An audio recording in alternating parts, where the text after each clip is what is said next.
இன்னது வருஷம் ஃபுல்லாக முட்டை போடுற ஒரு மீனா? ஹலோ கைஸ், நான் உங்கள் கவி. இது உங்கள் அக்வாசோன் எக்ஸ்போ.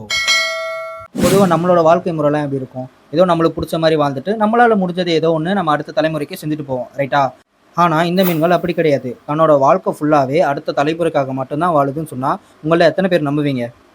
இந்த மீனோட பேர் என்னன்னு தெரியுமா? ஆமாங்க, கிளிஃபிஷ்.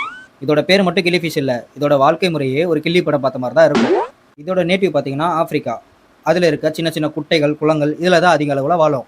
இது இந்த மாதிரி குளம் குட்டைகளில் வாழ்றதால இதோட ஆயுள் காலம் வெறும் 1 வருஷம் தான். ஏன்னா அங்கே இருக்க தண்ணி வத்திருச்சு அப்படின்ற பட்சத்துக்கு இது மொத்தமாக அழிஞ்சிரும். இது முட்டையிலிருந்து பொறிஞ்ச 40லேருந்து 50 நாளுக்குள்ளேயே முழு வளர்ச்சி அடைஞ்சிரும். ஸோ அதிலிருந்து ஒரு நாள் கூட மிச்சம் வைக்காது. எல்லா நாளுமே முட்டை போடும். ஒரு நாளைக்கு 30லேருந்து 50 முட்டை வரைக்கும் போடும். இந்த மாதிரி இடுற முட்டைகளை பாதுகாப்பாக வைக்கணும் அப்படின்றதுக்காகவே இந்த சேறுகள் அதிகமாக இருக்கிற பகுதியில் தான் இது முட்டையிடும். இதனால் இதுங்க வாட்டர் குளம் மொத்தமாக வற்றி போனாலுமே இந்த முட்டைகளுக்கு எந்த விதமான பாதிப்புமே ஏற்படாது.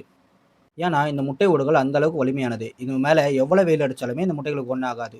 இது மட்டும் இல்லாமல் திரும்ப எப்போ மழை பெஞ்சு அந்த ஏரிக்குள்ளெல்லாம் நிரம்புதோ அப்போ தான் இந்த முட்டையிலேருந்து குஞ்சுகள் ஆச் ஆகும்.